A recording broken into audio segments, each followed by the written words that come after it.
President of the Commonwealth of Dominica, Sylvanie Burton, sat down for an exclusive interview with Leaders Talk. She said that China's support played a crucial role for Dominica during times of crisis. China is a great friend to us. She noted that the Belt and Road Initiative is of great significance for Dominica. These projects have definitely changed the lives of many Dominicans, have impacted the lives of Dominicans. President Burton emphasized Dominica's unwavering support for the One China principle. We believe that there's one China. All of China should be reunified because it's one country. Stay tuned with Leaders Talk.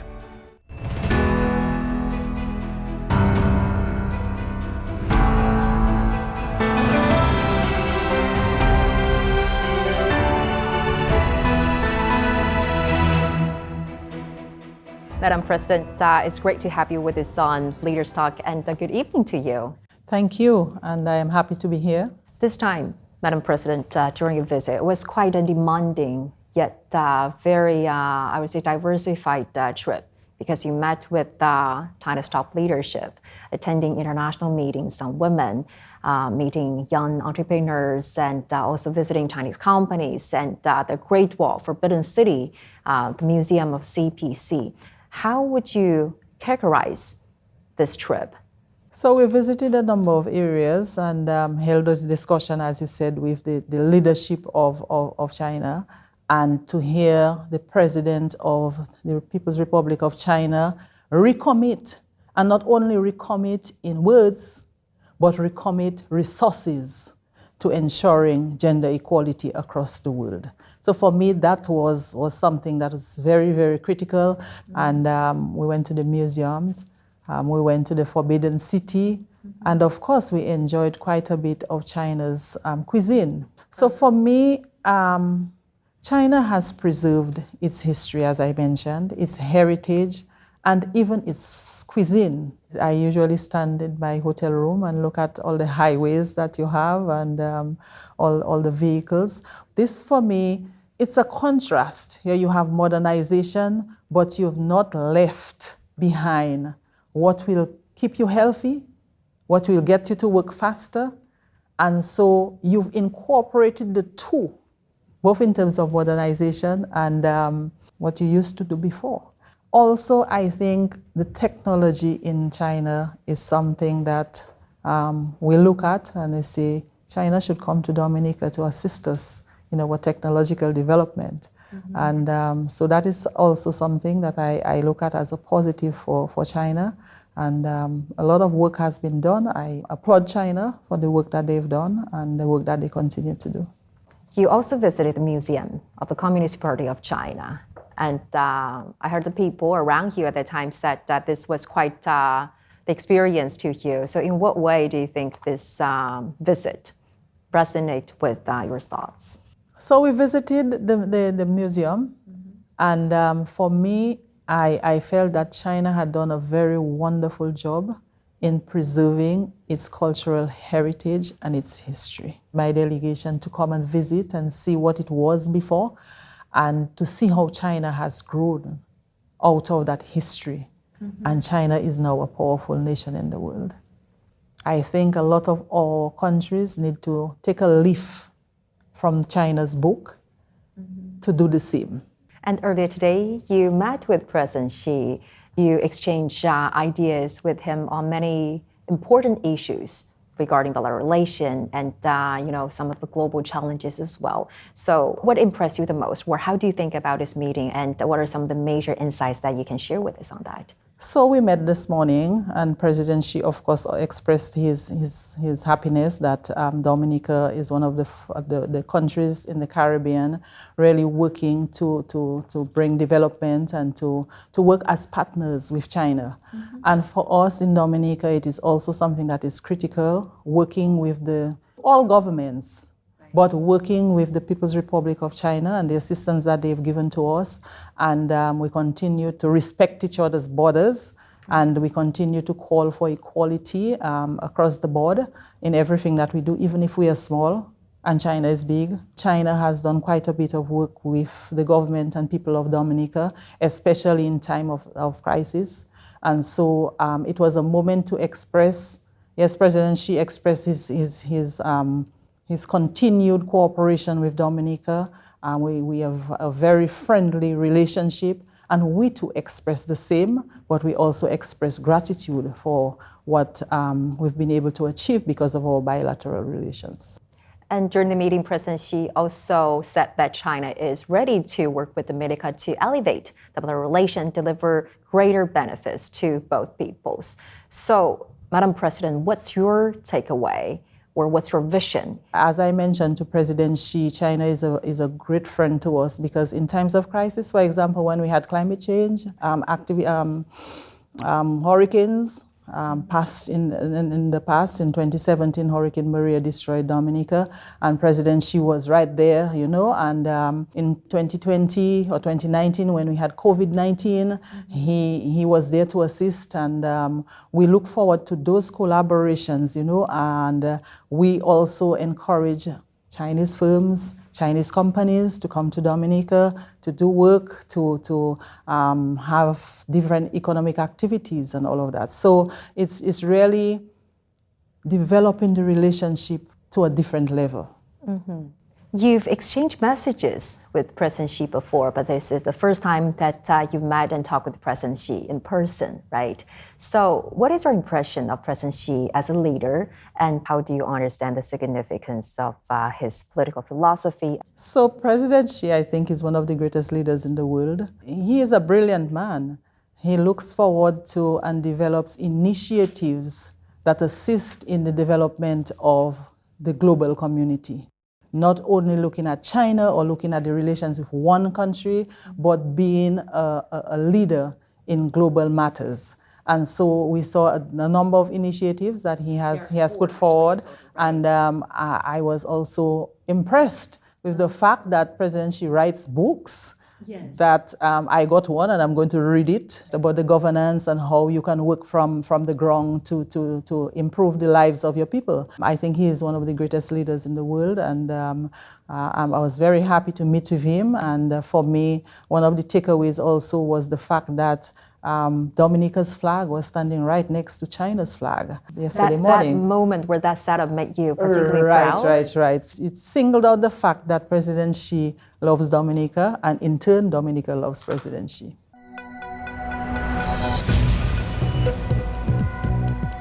Each day, there are millions of stories. Each one can open new perspectives, new possibilities. Wherever you look, we are there to see, discover, explore. We put the pieces together to find what really matters to you, all around the world, all around the clock. Our reporters are at home across the globe. From our headquarters in Beijing and production centers in Washington, Nairobi, and London. Stories from across the globe, reaching people across the globe. CGTN. See the difference.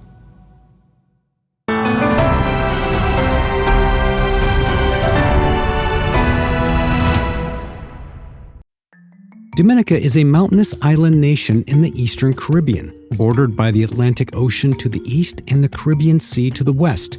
Known as the Nature Island, its stunning landscapes and unique ecology make it a popular tourist destination. In March 2004, Dominica formally established diplomatic relations with China. Over the past 2 decades, political trust between the two countries has continued to strengthen. Exchanges and cooperation across various fields have flourished, and people-to-people ties have grown ever stronger. In October 2023, Sylvanie Burton took office as president, becoming the first female president in Dominica's history and the first president of indigenous descent. In October 2025, she paid her first visit to China and attended the Global Women's Summit. President Burton, back to the bilateral relation. I have prepared something special for you at the beginning. I should say, Mabrika. Mabrika. Yeah. Oh, you wanted to surprise me. So I'm going to teach you another one. Ayahara. IRR means hello. Thank you. Thank you. And since the diplomatic relations of bilateral relations built in 2004, there have been over 200 Dominican students that were granted full scholarship by the Chinese government to study here in the country. And this year, there are 6 of them who's going to study in China. And you attended the ceremony here. You even have that too. I have the picture. We are very happy that China has offered us a number of scholarships across the time that we have been, we've had bilateral relations. And our young people, they come to China, they get trained, and they return home to continue the development process. And that for us is very critical. So we are grateful to China for having given us some scholarships. We look forward to having more scholarships, and not only scholarships for universities, but scholarships to understudy different things, you know, maybe in the technological world, and the other people-to-people exchanges that we have also had. I recall people from my community coming to China to learn to grow the bamboo and to utilize the bamboo for making furniture and other stuff. So a number of people have come for different reasons to study, understudy, and experience what happens in China. Another good example of people-to-people exchanges between our two nations is in the past 17 years, there have been around 40 Chinese medical experts providing high-quality services to the country. And one of the achievements that you might be very familiar with is the country's very first cardiology surgery, only made possible with a China-assisted cardiology unit. How do you think the Chinese medical teams, the assistance and the efforts they made help improve the healthcare system in your country? Well, first and foremost, let me thank the government of China again for the construction of the Dominica-China Friendship Hospital. Because of that, the construction of that hospital, the equipping of that hospital, and the Chinese medical teams, we have been able to offer an additional 30 services, healthcare services, to our people. And for us, this is critical because a number of our people would have to be flown out of the country to receive medical care. And with the assistance of the Chinese medical team, we have been able to make strides to assist our medical personnel with experiences and sharing experiences. And they've also not just returned home, but they've continued to do telemedicine. And so a patient in Dominica can be diagnosed or treated or given advice by the Chinese doctors here in China. So it's not only that the Chinese medical team has come and assisted us in training our medical personnel, in developing some of the units that we have at the hospital, but they have also made friends. Yes. They've also made friends. And so you spoke about this lady who got the medical service and was treated. This lady is alive because the Chinese medical team, the cardiology team, was there at the time to assist her. And for that, we are very grateful. And we can speak about other areas. For example, we have the Chinese agricultural mission that has been in Dominica for a number of years, assisting us with different varieties, especially because of the fact that with climate change, there are a number of diseases. We now have to ensure that we have resilient crops for food security, and we are very grateful for them. And China, as well as Dominica, signed an MOU on the Belt and Road Initiative back in 2018. So, President Burton, how do you think the changes brought by the Belt and Road Initiative has helped to impact it and also change the well-being of the people in the country? The Belt and Road Initiative is a very important initiative for us. We are benefiting from assistance from the Chinese government for the construction of 6 primary schools, which were destroyed or damaged during Hurricane Maria, and these schools are being constructed. A secondary school is also being constructed, and a number of other projects that the Chinese government has assisted us with under the Belt and Road Initiative. And these projects have definitely changed the lives of many Dominicans, have impacted the lives of Dominicans. So, for example, we have the road from the north to the south, from the north to the city. Before, it would maybe take you 2 hours to get to the city. Now it takes you about an hour or less than an hour. So after Hurricane Maria, about 5 or 6 of the bridges on that main road that was constructed that I mentioned was destroyed. They were either damaged or destroyed. And the Chinese government decided that, hey, we will reconstruct these bridges to ensure that people have access and have safe access. So the Belt and Road Initiative has seen a number of projects in Dominica. We look forward to other projects, of course. We hope very soon that our international airport will be completed. Well, its works are progressing satisfactorily. President Burton, how do you understand the significance of all these initiatives? The Global Development Initiative, the Global Security Initiative, the Global Civilization Initiative, and the Global Governance Initiative proposed by President Xi, especially now in this global context where the world is facing great uncertainties, challenges, and turbulences. The fact is, the world is at the crossroads. And so we need leaders to come forward, to be brave, to take on the responsibilities, to request, to make requests, to make proposals, to bring forth new ideas, new approaches. And I think some of the approaches that President Xi is bringing forward is really to assist humanity, is really to ensure that we have a future. We have a shared future, not for only larger countries, but for the smaller countries. So what President Xi is doing and working with the smaller countries is something that is very critical. And countries that do not have a voice needs to have a voice at the table. When it comes to sitting at the table, there should be a voice for every nation on earth. And everybody's sovereignty should be respected. And I think that is what President Xi is really pushing forward.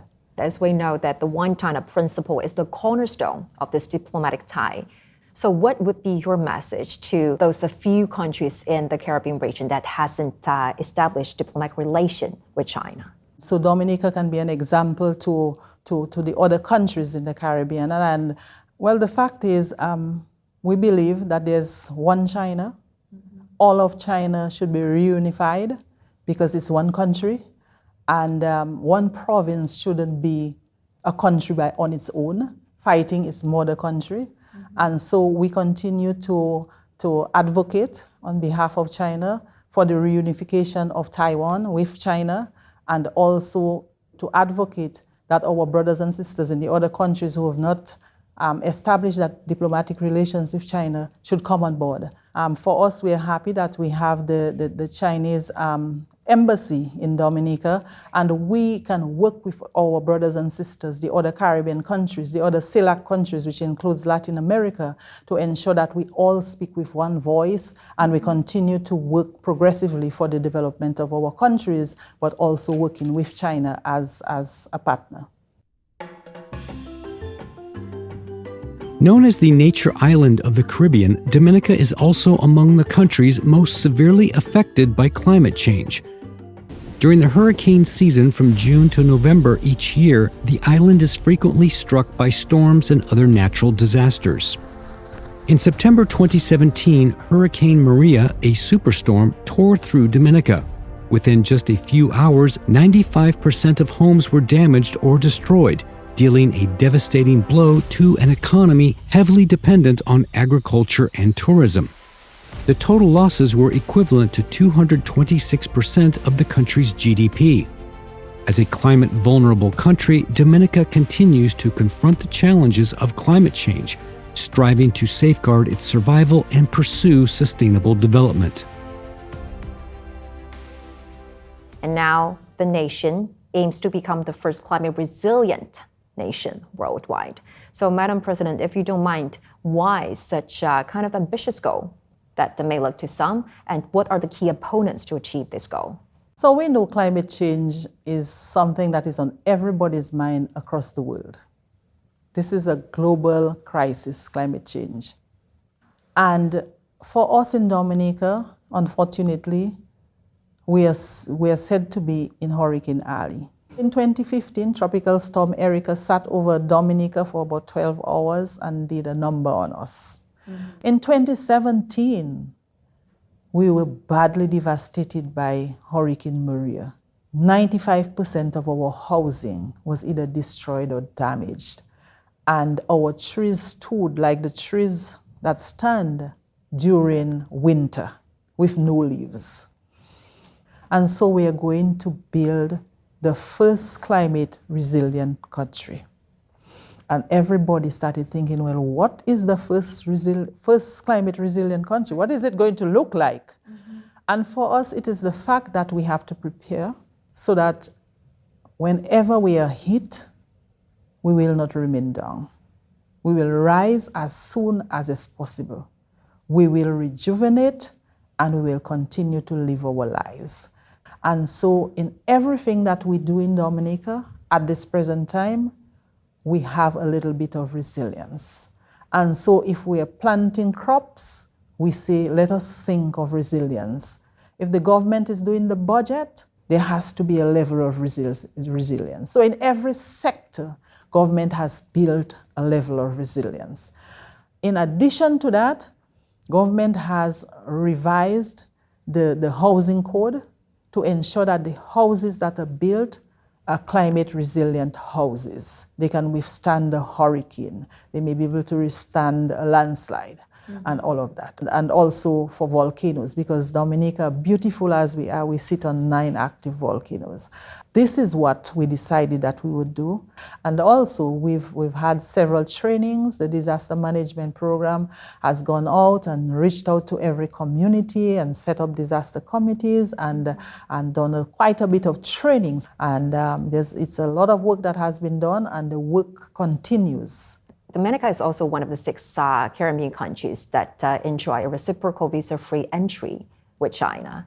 So what are some of these specific nature wonders that you would like to recommend to our Chinese travelers, given that maybe in the future there's this international airport and also there will be a closer people-to-people exchanges going forward, right?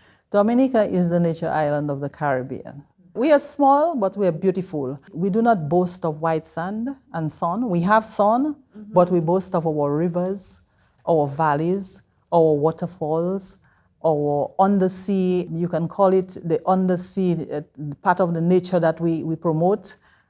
We have whale watching year-round. So if you want to see the whales, and you can swim with the whales, and all of that. We have scuba diving and snorkeling. We're building an aerial tram that will take you across the mountains, and you can see the 2nd largest boiling lake in the world. We have beautiful flowers, and the most important part is the beautiful people of Dominica. We are very hospitable. We are very loving people. And so we have a number of Chinese people who have settled in Dominica, and it would be good for the whole of China to one day come to Dominica. Madam President, you grew up in a big family in a village called the Crayfish River, and you started your journey as a village council clerk and then progressing various roles and finally become the first female president as well as the first Kalinago president. And you have described the journey as something that you never imagined or even dreamt of. So we're really curious to know that was your a certain pivotal moment in your life or some of the biggest source of inspiration that have made who you are today? Well, that has been a very long journey. From being a little girl in a family of 11. Yes. And 7 sisters and 3 brothers, right? Yes. And being raised by adopted grandparents, this has been a long journey. But I recall as a little girl, my adopted grandfather, who used to be a Kalinago chief, he would encourage us always to be intelligent. And we grew up always knowing that we had to work harder because we were Kalinago, we were indigenous. We had to work harder. And it didn't matter whether I had to struggle, but I had an ambition to become a better person than what my parents were. And so I worked hard. I always remained a humble person. And I always tried to help others because I felt that helping others was also helping myself. I could learn from them, they could learn from me. Madam President, thank you so much for sharing with us your very insightful views on bilateral relations, global issues, and also your very inspiring personal stories. Greatly appreciated. Should I say, Arohara? Ayahara. Ayahara. Ayahara. Ayahara. Thank you so much. Thank you.